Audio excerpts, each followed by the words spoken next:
Sabéis que esta es la librería circular de traperos de Maús de la región de Murcia. Seguro que me habéis escuchado comentar esto cientos de veces, porque pues, realmente pues, hemos organizado cientos de espectáculos y de eventos y de presentaciones de libros, etcétera, y bueno, pues seguro que ya estáis un poco cansados de escucharme la retaíla.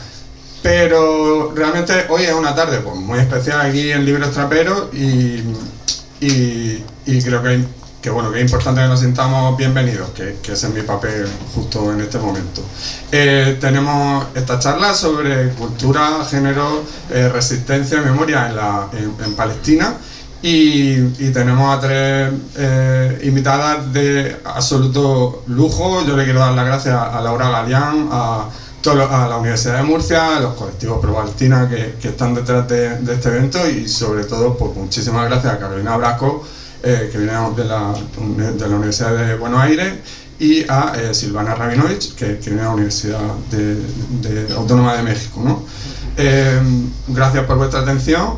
Creo que ya mi dosis diaria de spam ha terminado aquí y vamos a darle un aplauso a nuestras invitadas de hoy, ¿vale?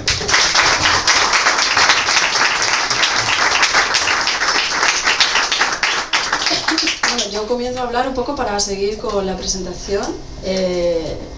Buenas tardes a todas, a todos las que estáis hoy con nosotras. Bueno, yo ante todo agradecer siempre a Libros Traperos que siempre, sin conocerme demasiado, desde el primer momento me abrieron la puerta para organizar cualquier tipo de evento y desde entonces les lío mucho la cabeza, siempre estoy mandándoles sugerencias y siempre bienvenidas, así que gracias, ya es un hogar y es muy importante que apoyemos al proyecto, que compremos libros. El libro de Carolina, por supuesto, hoy nos lo llevamos todos a casa y hay otras sugerencias también relacionadas con Palestina que creo que es importante que nos vayamos con ellas. Hoy estamos aquí básicamente para recordar que tenemos que seguir hablando de Palestina.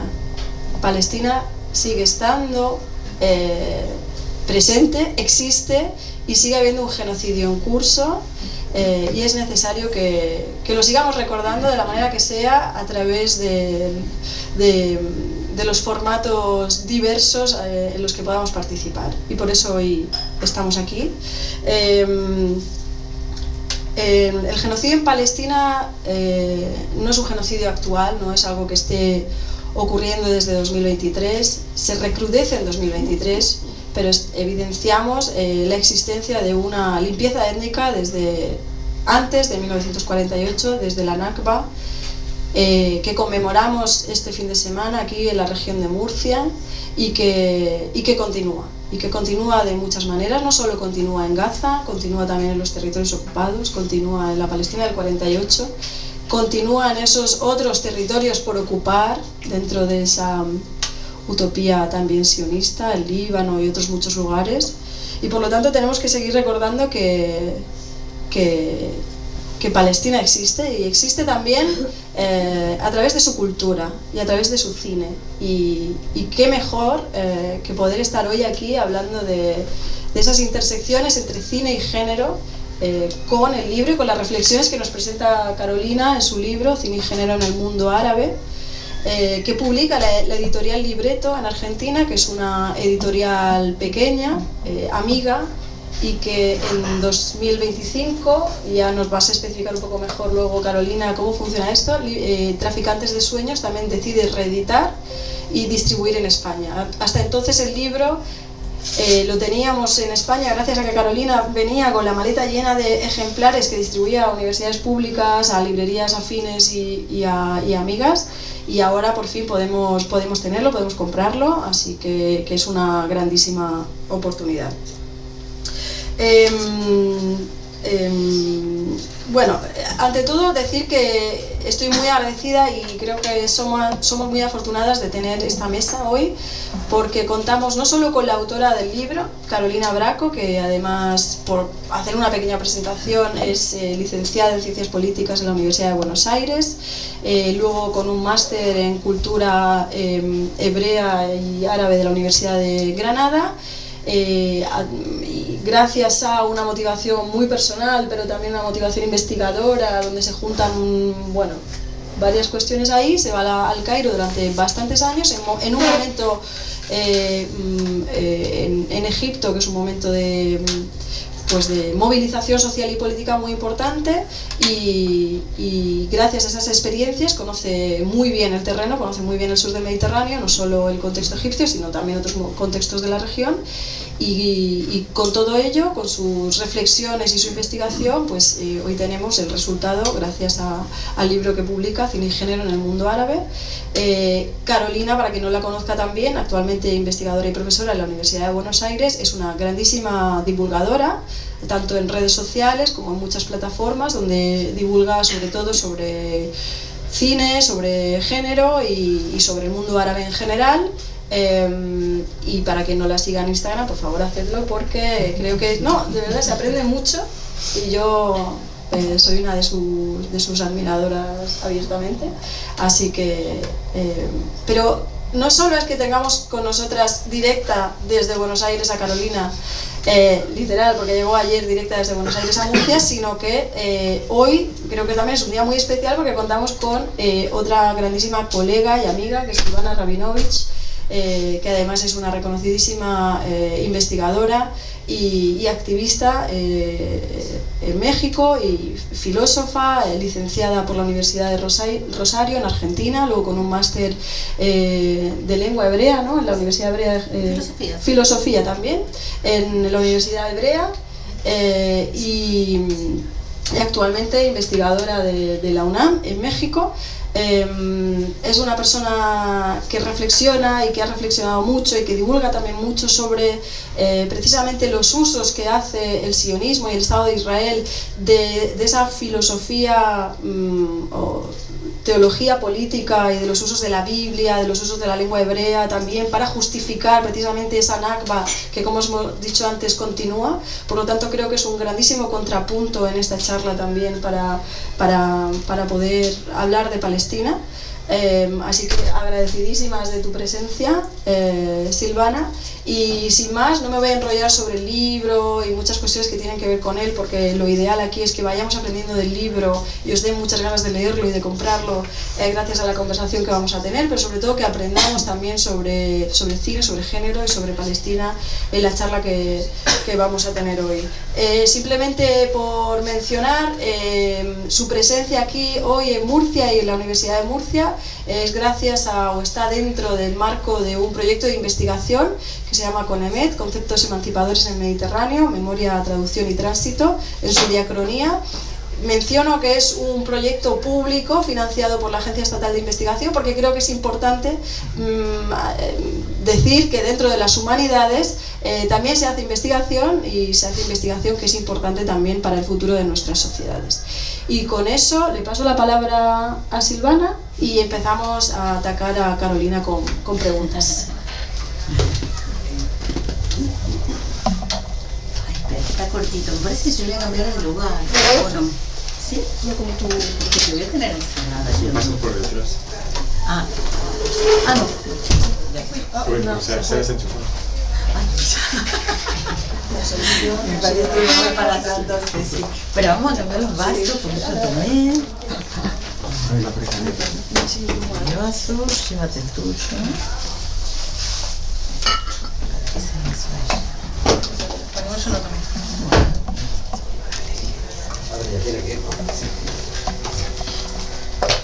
Bueno, ya funciona. Bueno, muchísimas gracias por estar aquí, y Laura por la invitación, y Carolina por el libro. Yo ya perdí la cuenta de los años, pero creo que hace como 13 años que nos conocemos, más o menos. Nos hemos conocido en Argentina, y bueno, esa manera alegre e inquieta que tiene Carolina de entrar a los temas, de preguntar.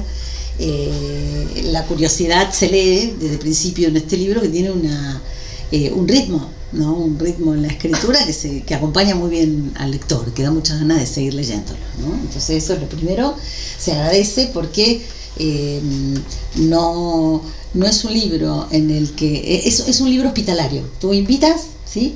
A que entremos al mundo de lo que prometió ser, lo que fue y lo que, digamos, las distintas posibilidades del cine en el mundo árabe plural. Y explicas muy bien por qué le llamas mundo árabe y bueno, por supuesto que tu ancla fue Egipto y el cine egipcio, que además es emblemático en el mundo árabe, pero no te quedaste solo en eso. Y bueno, es muy bonito también como cuentas al principio, cómo llegas, ¿no?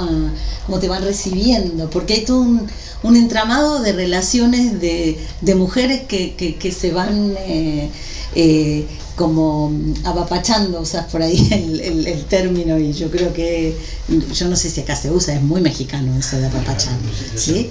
Entonces es abrazar con el alma.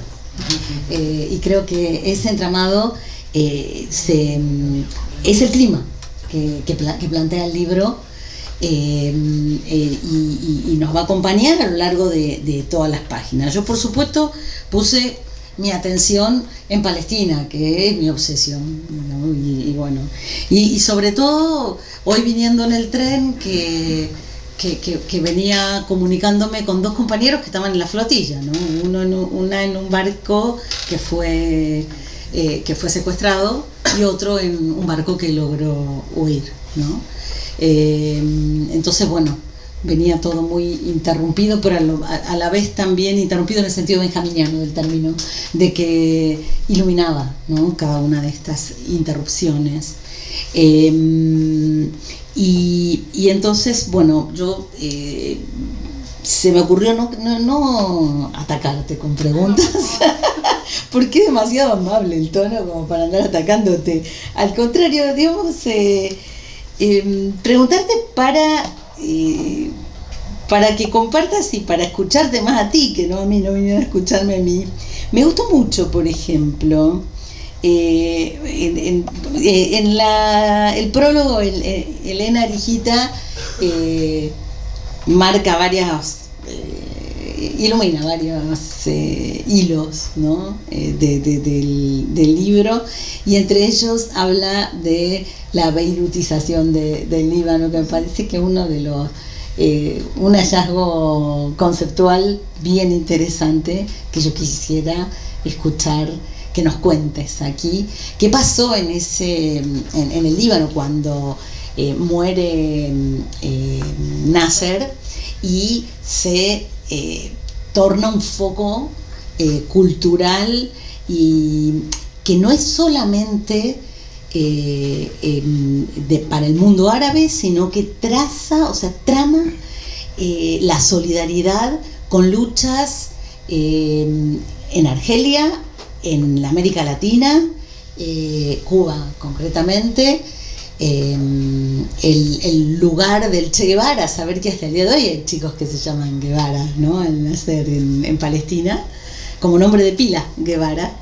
Lo que significa el Che Guevara, esa conversación deliciosa que tienes con esta directora que se llama Rania Rafei, sobre el Che Guevara, que no lo podría reemplazar, dice ella, con nadie, y cómo que le llamas en un momento, citas a un autor que no anoté el nombre, la Hanoi árabe. Entonces empecemos por ahí, porque nos cuentes un poco sobre esa Hanoi árabe, ¿te parece? Bueno, buenas tardes, muchas gracias por acercarse hoy aquí, muchas gracias a Libros Traperos por organizar este evento. También mencionar que el proyecto de investigación que mencionó Laura no solamente financió mi estar aquí hoy, sino también el libro, lo cual es muy importante. El libro no existiría si no fuera por la generosa financiamiento del proyecto.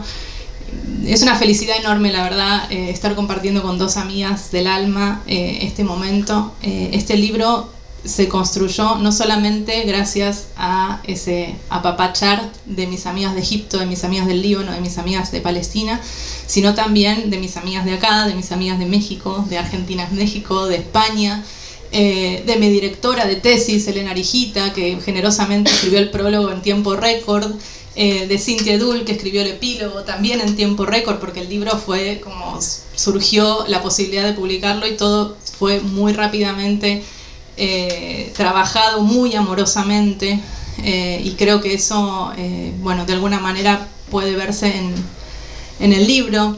El momento que menciona Silvana es un momento muy particular con el que yo también estoy obsesionada, que es esa Beirut de los años 70.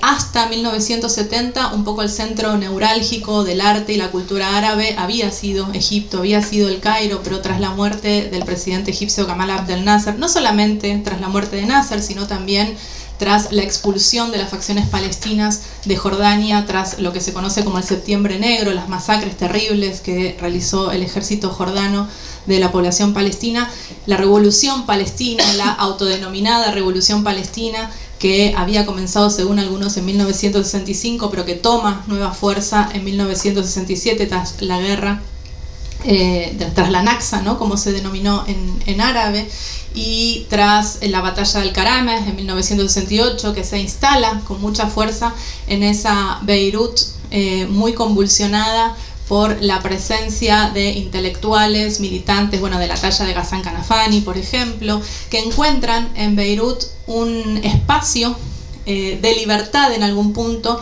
por fuera de la terrible censura que sufrían los escritores, los directores de cine en otros países limítrofes como Egipto, como Siria, y que de alguna manera van a encontrar en el Instituto de Cine Palestino, primero la Unidad de Cine Palestino y después el Instituto de Cine Palestino, un espacio para desarrollar ideas que en sus propios países de pertenencia no lograban.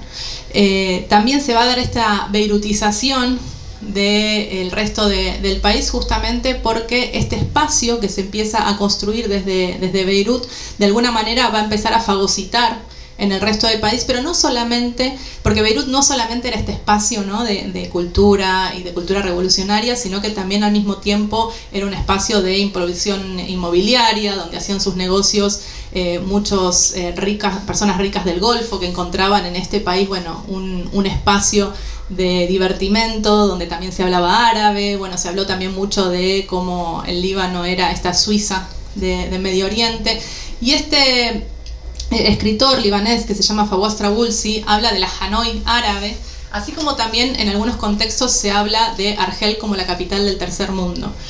Beirut no era la capital del tercer mundo, pero de alguna manera era un espacio donde había una especie de sinergia que convocaba a revolucionarios, intelectuales, personajes de la cultura, tal es así que, bueno, personas de la talla del periodista y escritor Rodolfo Walsh, argentino, viaja en 1974 a redactar una serie de crónicas que luego se agruparon en un librito que se consigue en internet y es maravilloso, que se llama La Revolución Palestina. Él escribe estas crónicas desde Beirut, y también dos argentinos que estaban exiliados de la dictadura de Onganía en Europa y que van a viajar desde París hasta Beirut para filmar una película que vamos a proyectar mañana en la Universidad de Murcia, que se llama Palestina, otro Vietnam.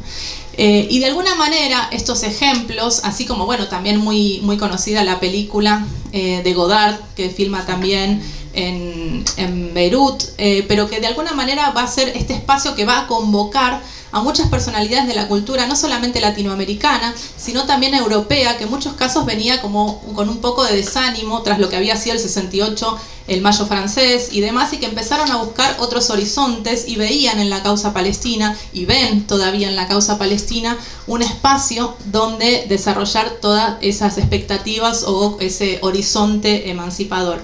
Va a ser, bueno, un poco ese contexto de ese Beirut tan particular, tan romantizado también, que miramos, ¿no?, como con mucha nostalgia, que va a dar espacio justamente al desarrollo de todos estos proyectos culturales, de todos estos proyectos ligados a esta nueva cultura revolucionaria, que no solamente tuvo que ver con el cine, sino también con las artes visuales. Hay una gran cantidad, por ejemplo, de pósters realizados en ese contexto, de arte, de literatura, desarrollada en ese marco, que lamentablemente tras la implosión de la guerra en 1975 y la invasión israelí de 1982, bueno, echaron un poco por por tierra, por buscar alguna expresión que es muy difícil, digamos, de dar cuenta, digamos, de lo que significó la guerra civil libanesa de 1975 a 1990 y la invasión israelí, que entre otras cosas trajo las masacres de Sabra y Shatila en septiembre de 1982, y que de alguna manera siguieron llevando adelante esta política histórica del Estado de Israel de querer borrar la memoria palestina, borrar los archivos palestinos, invisibilizar y de alguna manera seguir fragmentando a la población palestina. En ese sentido, para adelantarme también un poco, mencionar de qué manera también el cine sigue siendo esa herramienta fundamental, no solamente contra el borramiento de la historia palestina, sino de la propia existencia de la población palestina. Y ahí creo yo que el cine, la literatura y las expresiones artísticas nos ayudan también a de alguna manera abordar y aprender la realidad palestina desde sus múltiples aristas y no simplemente o solamente como una causa humanitaria. Bueno, tengo otra, ¿no? Escucharte. Hay un verbo que nos ha invadido y que todavía viene en inglés y una traducción muy precisa yo no la encuentro, ¿no? Pero ¿qué es la weaponization? ¿No? Es volver arma algo, ¿no? Y el cine palestino y los archivos palestinos son considerados armas por quienes van a despojarlos. O sea, es como si fueran a un depósito de municiones, ¿no? A despojarlos. Sin embargo, ¿cómo describirías tú el hacer cine palestino? ¿Tenía esa misma idea de ser arma o, como se me ocurre a mí, era mucho más que arma y había mucho más afirmación de la vida que aquello por lo que fue? Porque normalmente pasa eso, ¿no? Cuando se persigue algo para aniquilarlo, se lo reduce a aquello que fabrica el que lo va a aniquilar, ¿no? Pero es mucho más que aquello que... Y entonces me gustaría que describas, porque hay una cita preciosa y ahora te la voy a leer, de una directora, te digo,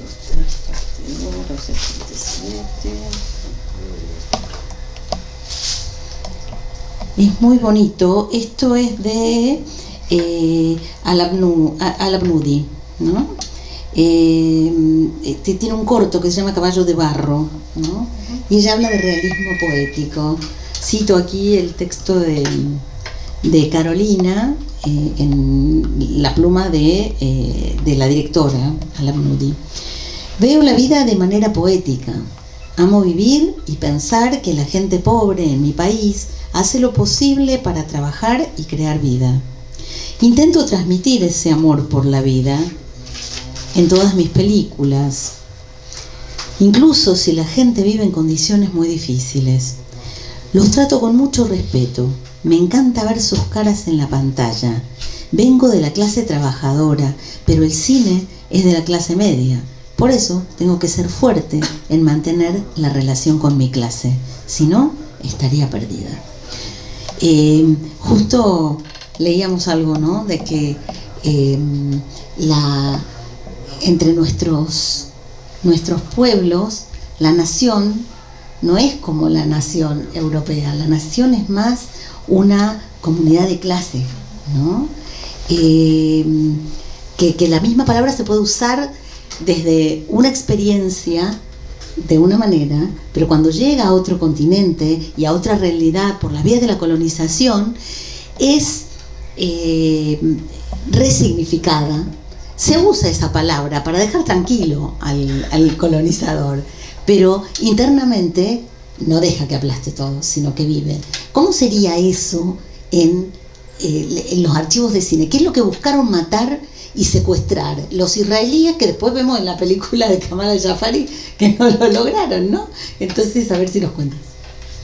Sí, el cine como arma, el archivo como arma y el archivo como botín, ¿no? Diría yo, en el caso particular de Palestina, ¿no? Porque Bueno, por un lado está todo este archivo que documenta toda la historia de Palestina, o todo lo que se filmó sobre Palestina en este momento tan particular, ¿no? Porque en este primer momento que hablábamos antes, de los años 70, se hermana con lo que se llamó en Argentina el tercer cine y lo que comúnmente se conoce como el cine del tercer mundo, que justamente veía el cine como un arma, ¿no? Como un arma para la liberación, como un arma para la emancipación, y tenía como, bueno, este cine más de urgencia, ¿no? De mostrar justamente, bueno, lo que estaba sucediendo. Era un cine que se hacía de manera muy rápida, era un cine que se utilizaban también archivos de otras películas o que habían firmado otras personas, y que de alguna manera tenía una circulación. De hecho, muchas de las películas que fueron destruidas en la invasión israelí de 1982 se encontraron latas en otros lugares del mundo, porque justamente, bueno, en ese momento la OLP había distribuido en sus diferentes oficinas de información estas latas para difundir justamente lo que estaba sucediendo en Palestina. Pero lo que sucedió también en 1982, como sucedió también en 1948, como sucedió también en 1967 y sucede constantemente, es el saqueo y la apropiación de la cultura palestina. Entonces, en muchos casos, esos archivos luego se supo que no habían sido incendiados, sino que habían sido robados. Y hay, de hecho, algunas películas que se han hecho, una en particular de una directora y académica israelí, Rona Sela, que hizo una película con estos archivos robados, donde ella expone justamente todo este material. Lo que le reclama Kamal El-Jafari y muchos otros es que entreguen esos materiales, ¿no? Porque esos materiales pertenecen a Palestina, pertenecen a los directores y a los archivistas palestinos, y no hacer una carrera académica y como directora justamente, bueno, con estos archivos robados. En ese sentido, bueno, podemos pensarlo como un botín, así como también otras cuestiones que suceden cotidianamente, como el robo de órganos, ¿no? De estas cosas que nos seguimos enterando, y muchos aspectos de la cultura palestina, la kufeya, la comida, etcétera. En el caso de, bueno, esa cita que mencionaste es de una directora egipcia, Ataya El-Obnudi, que también es un caso como muy particular, de una generación muy, muy particular de directoras que van a surgir en los años 80, en los años 90. Y esto es muy interesante porque el mundo árabe en general tiene un gran caudal de directoras mujeres, documentalistas, que han, digamos, de alguna manera invertido la ecuación que era la tradición no masculina del cine. En el caso del cine del tercer mundo es eminentemente masculino, con una mirada como muy masculina en general, con voces masculinas, y muy, como ya a partir de los años 80 y 90, que es una cuestión que también sucede en América Latina y creo que en otros lugares del mundo también, con la aparición de equipos más livianos y facilidades, bueno, empiezan a aparecer también nuevas directoras que empiezan a traer como toda esta mirada. Y una cuestión interesante es también, bueno, cómo siempre se busca, ¿no?, de alguna manera que estas mujeres, estas directoras, no solamente las directoras, sino también las actrices o los personajes femeninos en el cine árabe y en el cine palestino, se busca desde el público muchas veces que sean representativos de toda una realidad, ¿no? Y con esto siempre se busca un poco documentalizar el cine árabe, aunque sea un cine de ficción. Y hay como siempre, bueno, ciertas expectativas que tiene el público cuando va a ver una película árabe de los personajes en relación a los estereotipos o a las presunciones que tenga previas. Y en el caso palestino esto es particularmente importante porque en muchos casos se presta poca atención a, bueno, justamente las historias que se quieren contar o los tipos de personajes que se quieren construir, y que justamente estamos hablando de personajes, ¿no? Por esta tendencia en general que se da a documentalizar el cine palestino, ¿no? Bueno, entonces, bueno, voy a colar otra, porque tenía dos más, pero sí, ya ponés ahí como ejemplo del cine palestino, que sirve para la crítica también interna, y hablas de El tiempo que resta, de Elías Suleimán. Y el cine de Elías Suleimán me parece que sí, bueno, trasciende por todos lados, ¿no? Intervención divina es de esas cosas que uno va a agradecer toda la vida, que a alguien se le pueda haber ocurrido, ¿no? Porque es una utopía absolutamente indómita, ¿no? La intervención divina.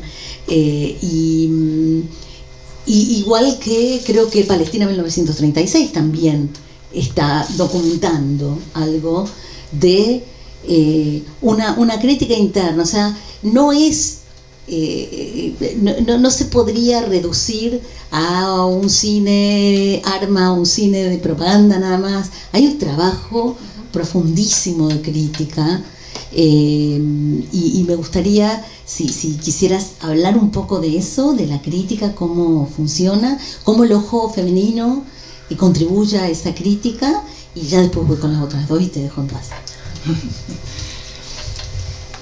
Hay una nueva generación, ¿no? También a partir de... Yo como periodizo un poco el cine palestino, ¿no? En esta primera etapa de cine revolucionario, hasta el 82, guión 87, ¿no? Porque también con la primera intifada va a surgir la formación de nuevas personas dentro de los territorios ocupados, que va a dar lugar justamente, bueno, a una nueva generación de cine palestino. Pero también en esa época y a partir de los acuerdos de Oslo comienza también un cine muy financiado por las ONGs.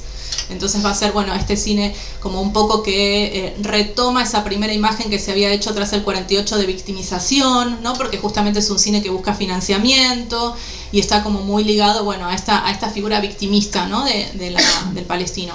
Y ya a partir de los años 2000 o mediados de los años 2000 aparece como una nueva generación de cine de autor, donde está Elia Soleiman, donde también está Anne-Marie Yassir, la directora de Palestina 36 y de muchas otras películas muy hermosas que van a empezar, bueno, May Masri, directoras que en muchos casos también, y otros directores que vienen del documental y que comienzan a trabajar en la ficción.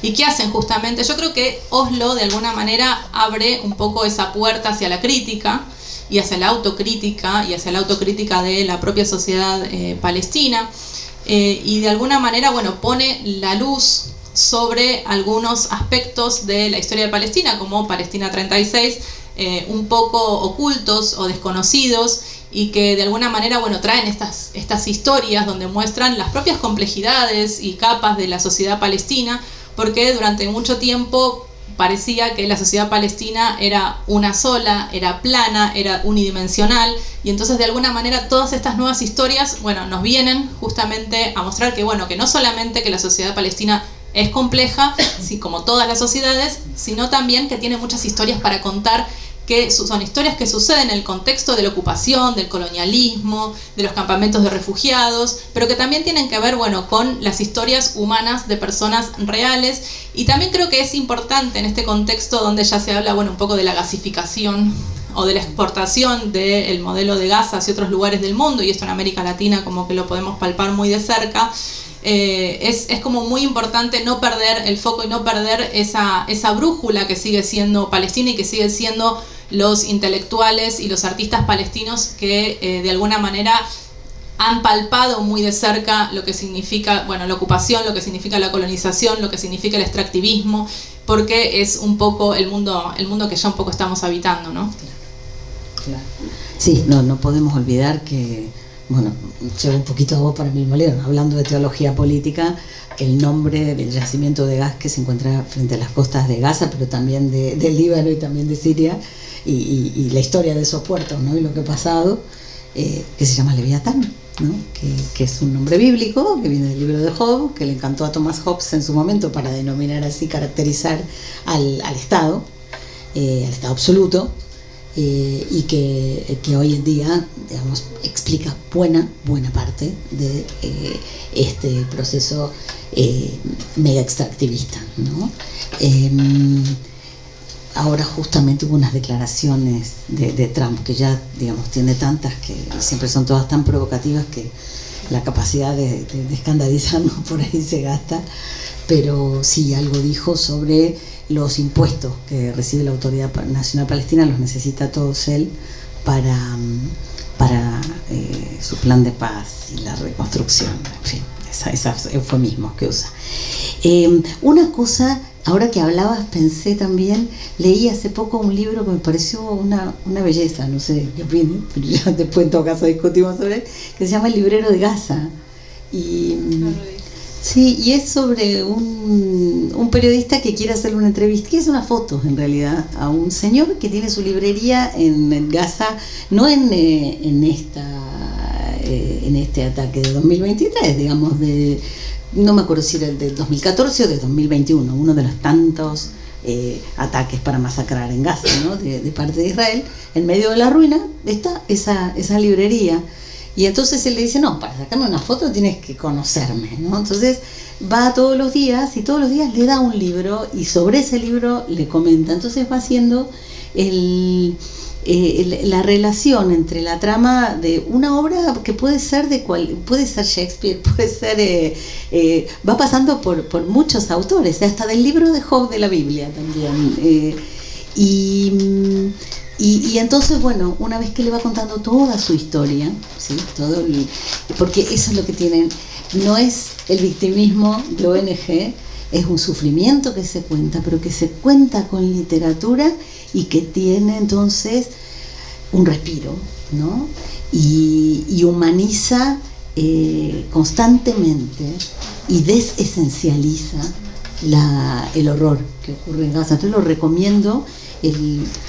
Hasta les debo el autor porque no lo recuerdo, pero es un librito que salió en Anagrama y está.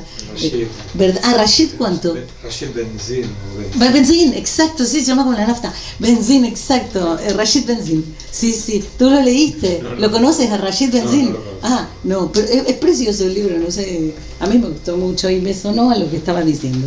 Bueno, quiero que ahora todo lo que puedas nos explique, porque haces una toma de posición y decís que vas a hablar de cine del tercer mundo y no del tercer cine. Contá toda esa interna que pasó, como que toda la historia de eso, porque eso a mí me da curiosidad. Bueno, el tercer cine está muy identificado con la experiencia argentina.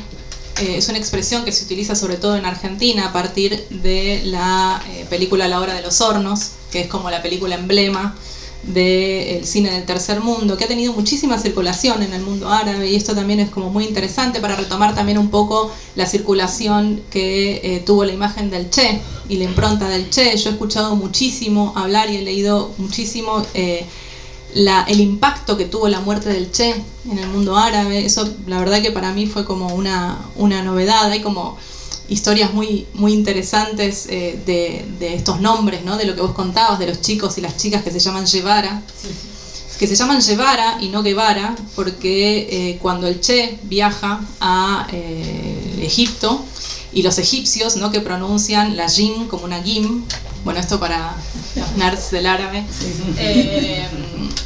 dicen, por ejemplo, en vez de Yamila, dicen Gamila, ¿no? Como reemplazan esto que también hacemos los argentinos con la Y y con se puede hacer un paralelismo. Y entonces en el mundo árabe, que en general se escuchaba la radio egipcia, escuchaban que estaba Guevara, y entonces dijeron, bueno, si los egipcios dicen Guevara, debe ser Guevara seguramente, y hasta el día de hoy, incluso en Egipto se sigue diciendo Guevara, quedó como ahí en el imaginario. Y yo cuando llegué a Egipto, de hecho, cuando yo escuchaba que la gente me decía Guevara, ¿quién es Guevara? Mucho tiempo después entendí, conocí toda esta historia y me pareció completamente fascinante. Pero bueno, la circulación que ha tenido, y bueno, y esta conversación que yo rememoro con mi amiga Rania Rafai, que hace esta película tan emblemática, ¿no? Cuando ella se entera de la ocupación de la Universidad Americana de Beirut en 1974, haciendo otra película y se obsesiona completamente con esta historia, y los estudiantes hace una recreación, ¿no? Y los estudiantes, cuando toman la Universidad Americana de Beirut en 1974, llegan a la oficina del director, sacan la foto de Nixon y ponen la foto del Che Guevara, ¿no? Y entonces yo ahí le pregunto, ¿por qué la foto del Che Guevara, no? Porque yo cuando vi esta película por primera vez en El Cairo también como que me conmocionó, ¿no? Ver la imagen del Che siempre es como, bueno, una caricia al alma. Y ella me dijo eso, ¿no? Y digo, ¿por qué no pusieron, no sé, la foto de Nasser, o no pusieron la foto de George Habash, no sé, de algún líder revolucionario? Ella me dijo, no, yo otra foto no hubiera puesto. O sea, lo que representa el Che no tiene ningún paralelismo en el mundo árabe, ¿no? Y esto es como, bueno, una cosa que sigue llamando mucho la atención. Cuando fueron las revueltas de lo que después se llamó la primavera árabe. Había banderas del Che en Palestina, ¿no? Como hay muchas, no solamente los nombres, sino que sigue estando como en el imaginario popular muy, muy presente el Che Guevara. Y de alguna manera, bueno, eso habla un poco de la circulación, pero para volver al tema del tercer cine, esta es una expresión que se utiliza mucho en Argentina ligado a el manifiesto que escribieron Solanas y Getino en 1969, que es hacia un tercer cine, justamente, que era por fuera del cine comercial, por fuera del cine de autor, este tercer cine, ¿no?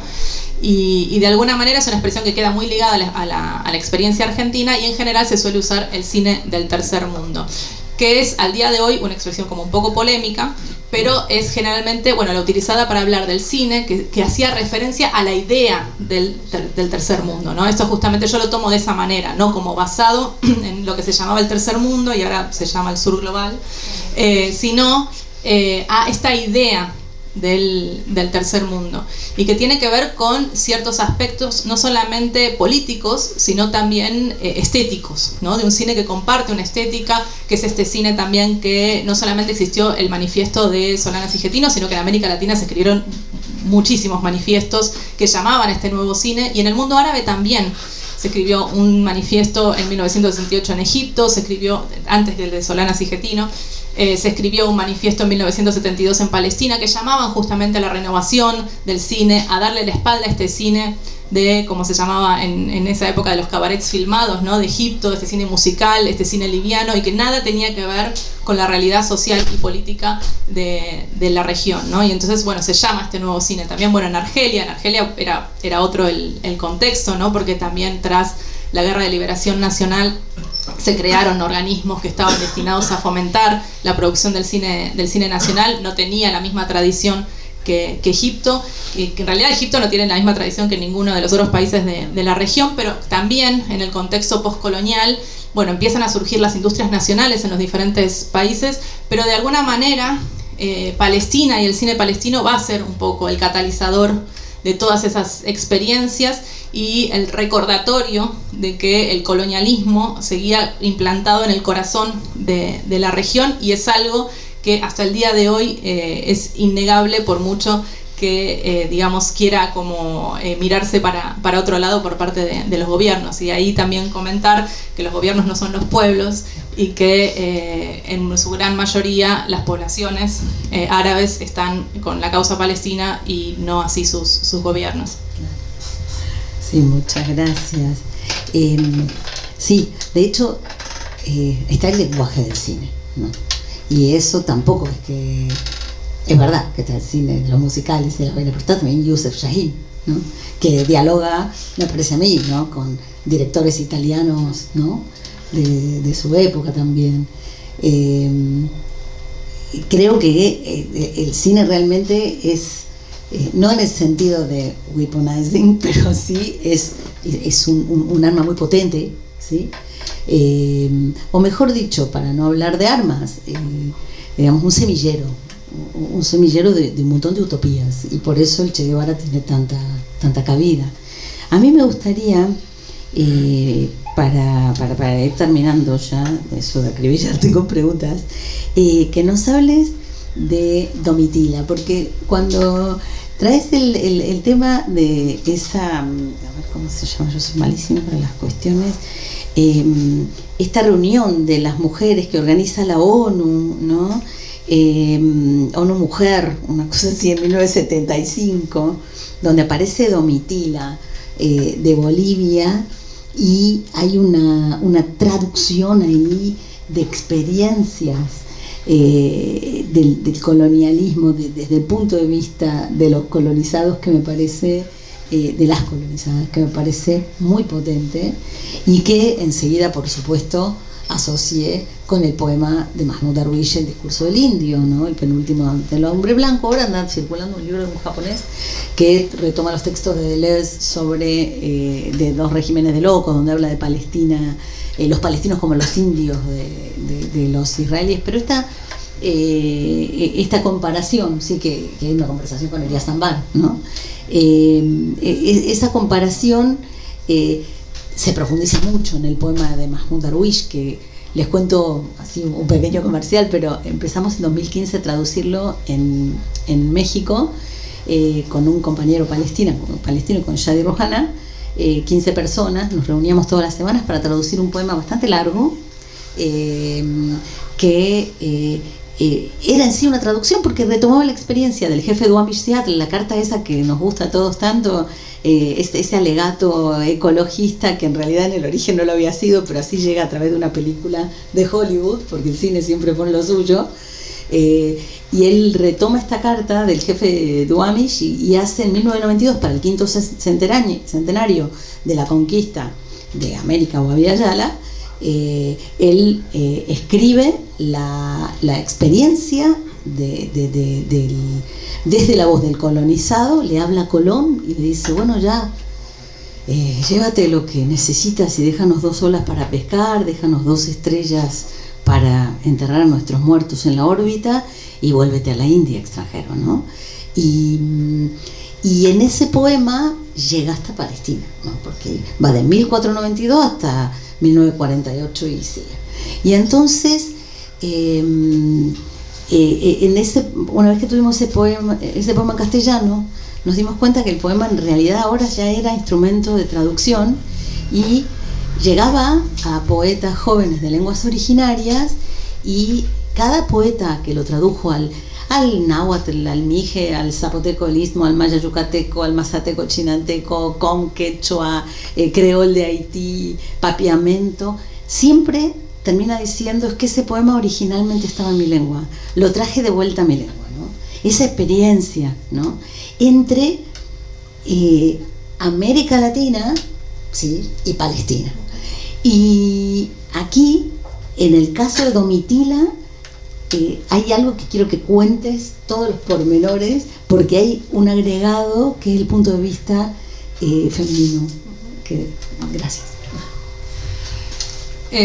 Bueno, así como existía un cine del tercer mundo, también existió un feminismo del tercer mundo, no denominado así, pero que lo podemos pensar de esa manera, que tenía que ver con diferentes encuentros que se fueron dando en lo que entonces se llamaba el tercer mundo, y que de alguna manera fueron creciendo a fines de los años 60 y comienzos de los años 70. Lo que pasó fue que de alguna manera los organismos internacionales, como la ONU, se dieron cuenta de que había de alguna manera que disciplinar a esos movimientos. Entonces crearon primero el Año Internacional de la Mujer en 1975 y luego la década de la mujer, para dar de alguna manera inicio justamente, bueno, toda una serie de políticas y de institucionalización y poner en cauce todas estas ansiedades femeninas que estaban escurridizas, ¿no?, por allí. Pero en 1975, donde se organiza en México este encuentro, todavía había como esa efervescencia que venía de esos años anteriores, y van a asistir a este primer encuentro mujeres, bueno, muy bien vestidas y de la alta sociedad, pero también van a asistir personas como Domitila Barrios, que era una esposa, una mujer, una ama de casa de una familia minera de Bolivia, que había liderado muchas de las manifestaciones de los mineros en la década del 70, y que de alguna manera, bueno, también están reflejadas en las películas del director boliviano Sanginés, y que de alguna manera recogen esta lucha de las mujeres, porque fue una lucha de todo el pueblo contra los jefes mineros, contra los dueños de las minas. Y ella dice en ese momento un muy famoso discurso que queda registrado, y de hecho después se hizo como un librito, que ella comienza diciendo, si me permiten hablar, ¿no? Porque, y de hecho así se llama el libro, ¿no? Porque ella le hace frente justamente, bueno, todas estas señoras que estaban discutiendo cuestiones, planes de desarrollo y cuestiones que para ella no tenían ninguna importancia, y ella dice, bueno, si yo vine hasta acá, ¿no?, porque la habían llevado como para mostrar una persona originaria, claro. Y entonces ella dice, si me permiten hablar, y ahí, bueno, lanza todo un discurso, no la pueden callar, donde ella justamente lleva toda esta realidad que estaban viviendo que todavía se estaba viviendo en Bolivia.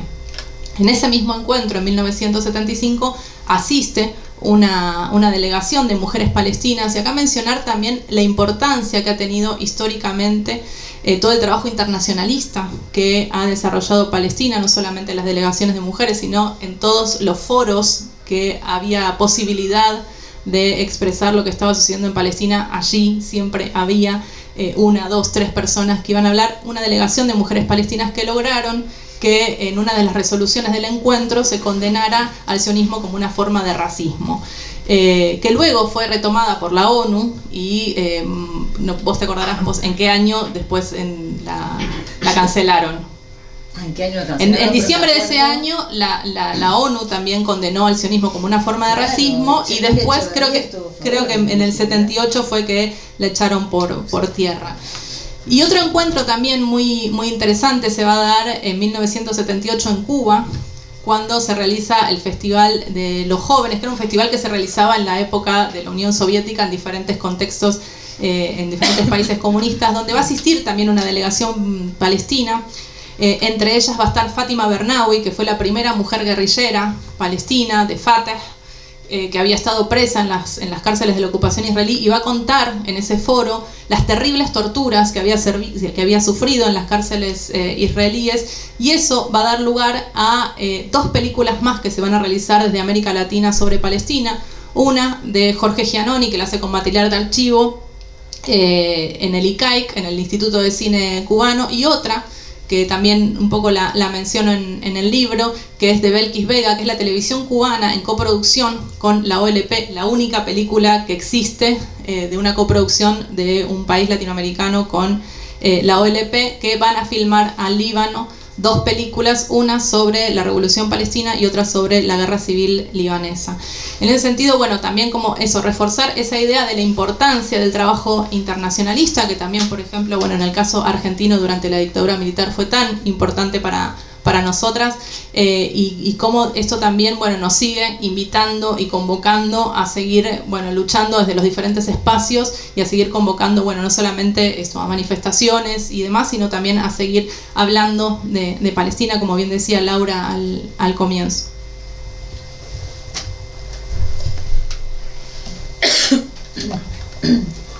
Bueno, yo no quiero alargarme mucho, tengo muchísimas preguntas, pero me voy a centrar en una que tiene más que ver, más que con contexto, quizá con representación, ¿no?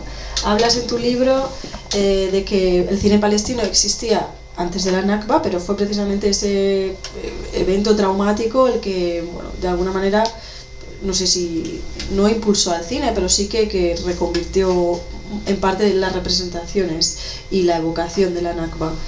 Me pregunto ese proceso de representación de la Nakba hasta el día de hoy, sobre todo en relación a la película que mencionabas anteriormente de Nemagui Yassir, de Palestina 36, que ya está en los cines, creo que en España no ha llegado todavía, pero que pronto. ¿Qué lugar ocupa precisamente en esa, no sé si rememoración de la Nakba o de repensar la Nakba? No en el 48, sino precisamente una Nakba que empieza anteriormente. ¿Cómo colocarías ahora esa película, ¿no? En este momento? Es verdad que estamos en 2026, pero ¿qué lugar le das en esa representación? ¿Específicamente Palestina 36? No, o la obra de... o no necesariamente, sino, pero me llama la atención Palestina 36 precisamente ahora. Yo creo que Palestina 36, bueno, primero viene a traer un poco un tema del que se ha hablado poco, que es la responsabilidad histórica de Gran Bretaña en la colonización de Palestina.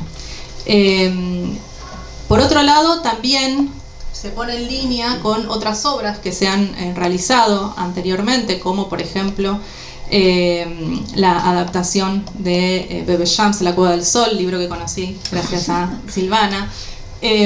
Y por ejemplo, bueno, una serie que se hizo en Siria muy famosa, El Tagreb el Filistineia, la experiencia palestina, El tiempo que queda, ¿no? Como que de alguna manera se pone en línea con esas representaciones que se han hecho de la resistencia palestina, ¿no? Como esto que dice Rashid Khalidi, como, bueno, un siglo de colonización y resistencia, ¿no? Porque de alguna manera el tema de la resistencia, yo creo que desde 2023 está como más socialmente aceptado hablar de resistencia, cuando antes era una palabra que quizás, bueno, había como ciertas reticencias a mencionar, pero sí dar cuenta justamente de cómo desde el inicio la población palestina, con todas sus limitaciones por estar bajo colonización, por transitar por tener un contexto sobre todo rural, donde había algunas desconexiones entre algunos espacios, por tener una gran diferencia de clases sociales, y yo creo que eso es un gran valor de la película de Anne-Marie Jacir, que muestra justamente estas diferencias de clase tan notables,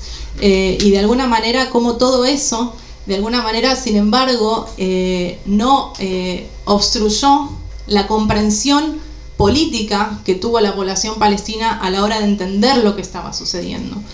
Y cómo muy rápidamente se tuvo que armar y se tuvo que organizar justamente ante, bueno, esto que Rosmarie Say, una investigadora que trabaja sobre todo en el Líbano, dice, bueno, demasiados enemigos, ¿no? Porque no era solamente la colonización británica, sino que era la conspiración para robarles el país, y era el dejar hacer y, bueno, un poco la suspicacia de los gobernantes árabes, y de alguna manera en todo ese contexto completamente hostil, como lo es también hasta el día de hoy, intensificado, la población palestina sigue resistiendo, ¿no? La resistencia como una forma de vida, ¿no? Esto que escuchamos, que tiene que ver justamente, bueno, con esa genealogía de resistencia que de alguna manera se palpa en Palestina 36, pero también en literatura de la época, lo podemos rastrear en muchos aspectos. De hecho, la base de Palestina 36, aunque no está dicho en la película, es el libro de Ghassan Kanafani, que es el libro, digamos, de referencia sobre la revolución palestina. De hecho, hay citas textuales en la película, y sin embargo es como, bueno, no sé por qué Anne-Marie Jacir decidió no mencionarlo a Ghassan Kanafani, y que justamente da cuenta de la configuración política, social, económica de la sociedad palestina, y de qué manera esa sociedad en ese momento determinado de la historia logró organizarse contra todo pronóstico y resistir con los elementos que tenían en ese mundo tan cambiante, ¿no? Que era el de los años 30, de los años 40, y creo que también la experiencia palestina y la creación del Estado de Israel en el territorio de Palestina del 48, vista, ¿no? En retrospectiva, nos da cuenta hasta qué punto el mundo cambió en ese momento, y hasta qué punto las reverberancias de esa transformación del mundo las estamos palpando hasta el día de hoy. Claro, fíjate que son los mismos 3 años, del 36 al 39, que acá suenan, ¿no? O sea, el mundo cambió. Yo, si queréis, ya doy la palabra y abrimos un poco también el diálogo a todas las que estáis aquí presentes, si tenéis dudas, comentarios o cualquier cosa. Si no, podemos seguir dialogando. Si no os animáis, yo antes de que... para incentivar, Carolina, cuéntanos, o sea, porque tu libro es un archivo de cine árabe en general, o sea, yo lo iba leyendo, iba apuntando muchísimas referencias de películas que no había visto y que me gustaría ver, pero claro, la pregunta es, ¿dónde podemos ver gran parte de este cine subtitulado al castellano? Si es posible. Bueno, esa es la pregunta. De hecho, yo me la paso subtitulando, básicamente. O sea, gran parte de mi labor es subtitular. Por suerte, una vez más cuento con la ayuda y la asistencia de amigos, amigas que me echan una mano cuando hay muchas cosas que no puedo comprender, porque mi árabe es completamente aprendido de oído. Pero la realidad es que, piratería, ¿no? ¿No? Todas estas páginas rusas y demás que hay, lamentablemente. Imagínense si acá es difícil verlas, en Buenos Aires es aún más difícil, porque la circulación, y este es otro de los grandes temas, ¿no? La distribución y la circulación del cine árabe, y la producción, ¿no? Ustedes cuando ven una película árabe quizás no prestan atención, pero si se fijan van a ver 10 instituciones o 10 países distintos, porque es muy difícil para un director o una directora árabe lograr hacer una película. Hacer una película es muy caro, se necesitan muchos recursos, y en muchos casos, bueno, esta no es la realidad de la mayoría de los directores y las directoras. En el caso de un director tan reconocido como Elías Soleimán, está claro. De hecho, en su última película, en Debe ser el paraíso, no sé cómo hace una escena muy divertida relacionada con esta cuestión, pero el tema de la distribución es como el gran tema del cine árabe. ¿Qué cine circula? ¿Qué cine puede ser producido? cómo los directores y las directoras piensan o reelaboran o reescriben una y mil veces los guiones para poder tener el financiamiento de países europeos. Cómo opera también la censura al interior de esos países, porque hay muchas películas que tienen circulación en los festivales europeos, pero adentro de los países nunca nadie escuchó hablar de ellas y en muchos casos están censuradas. Entonces son como contextos completamente opresivos, donde la realidad es que, bueno, justamente realizar una película, poder estrenarla y poder distribuirla es toda una hazaña. Y para nosotros y nosotras poder verla, bueno, otra hazaña más.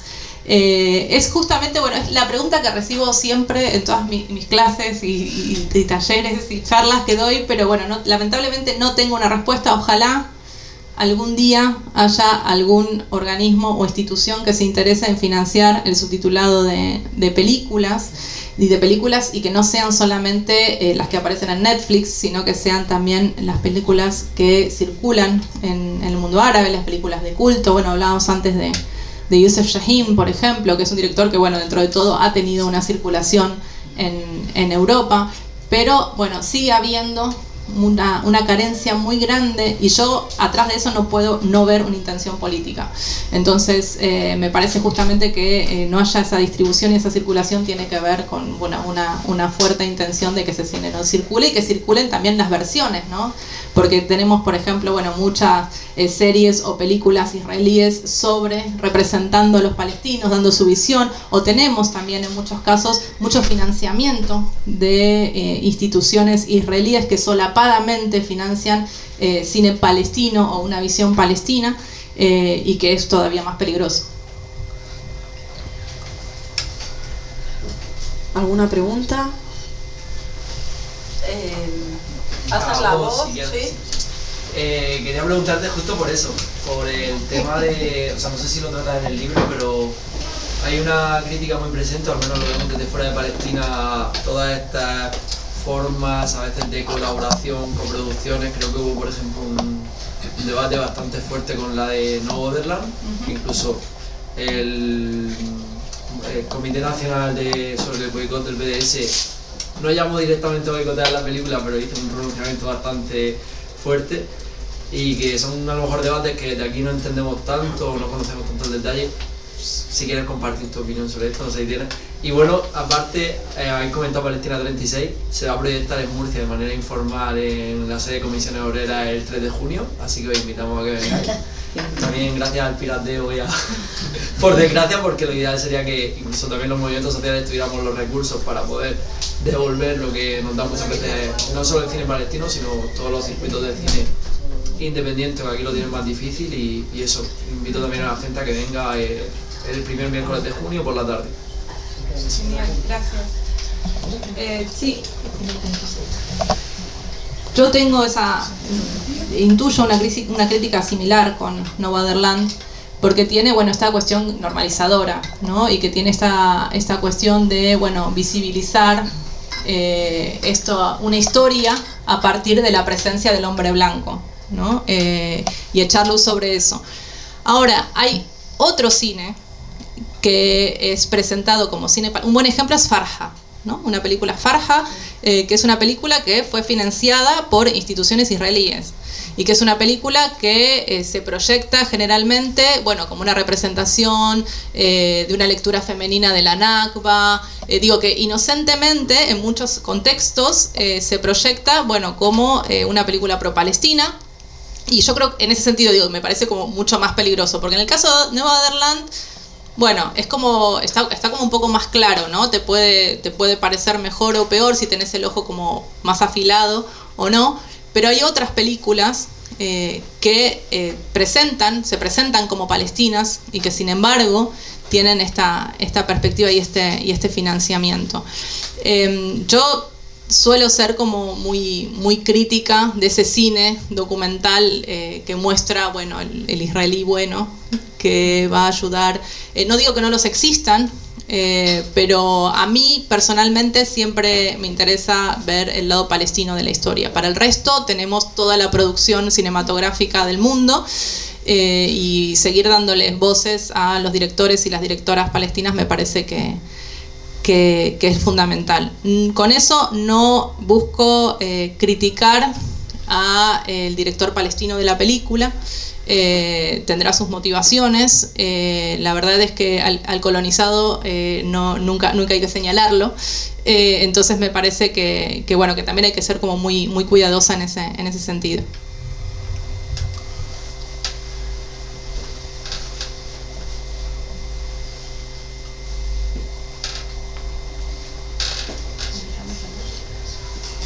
Sí, pues yo a propósito de Palestina 36, porque creo que está cofinanciada por un fondo catarí, me parece que es el Instituto de Cine de Doha o algo así, no recuerdo muy bien.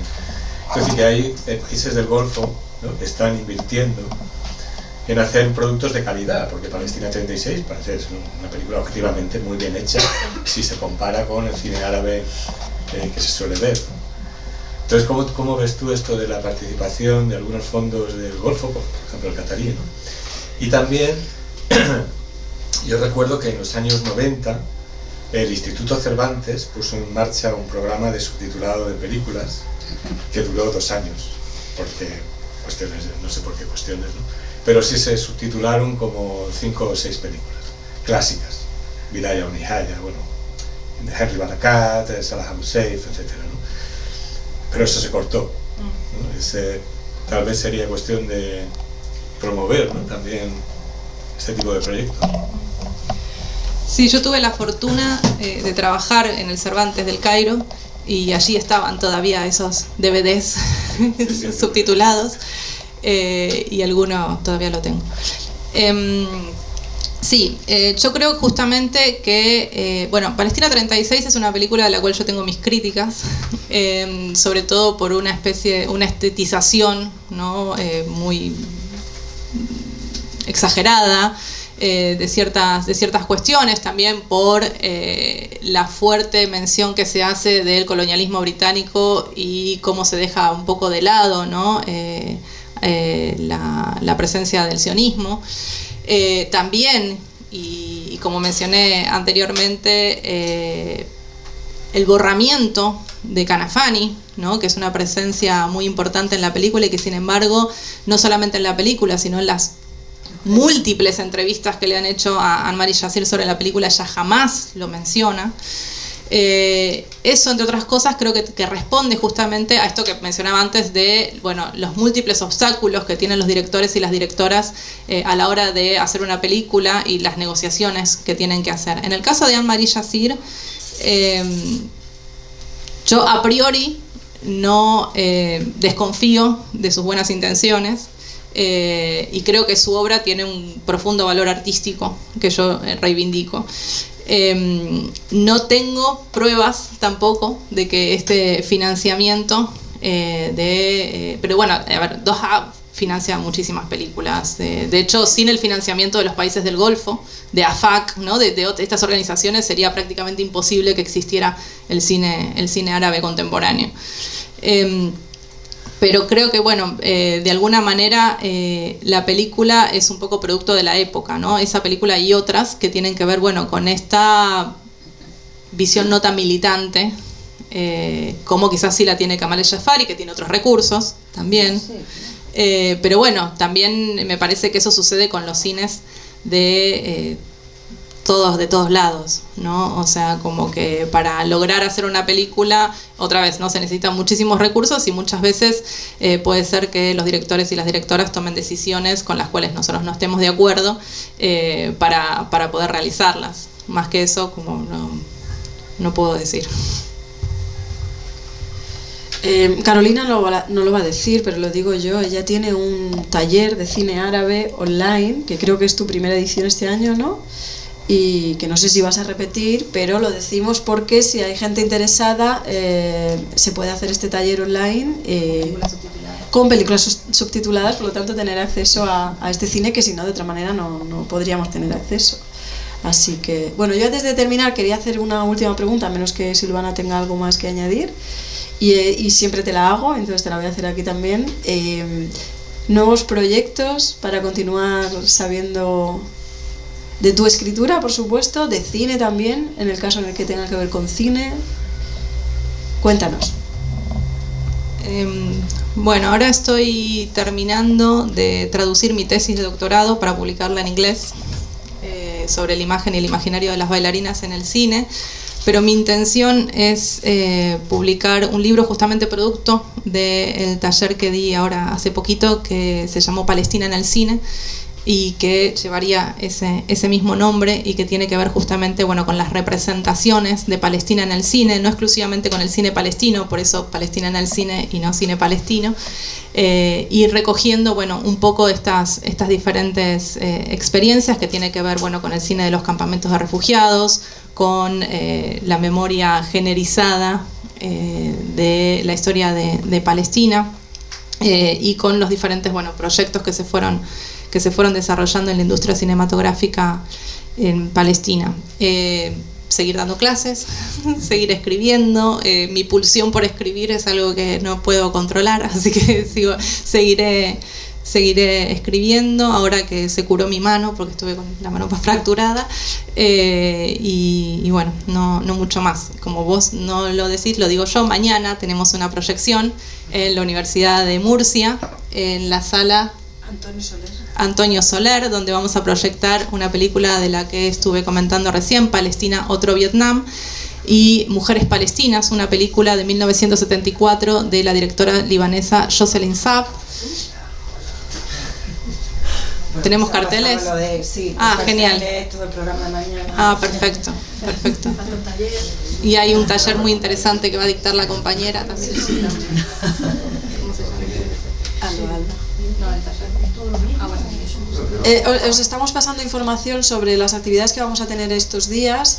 La proyección de mañana por la tarde a las 7 de la tarde en la sala Antonio Soler del Aulario de La Merced, pero también es un seminario en parte académico, en parte afectivo, en parte activista, y tenemos también un taller que tiene el objetivo de repensar el Mediterráneo a través de metodologías rebeldes y utópicas que van a impartir nuestras compas Alba y Joy. Y entonces os invitamos a todas las actividades, porque la universidad pública, si algo tiene, es que está abierta para todos y todos la financiamos, así que sois todas bienvenidas.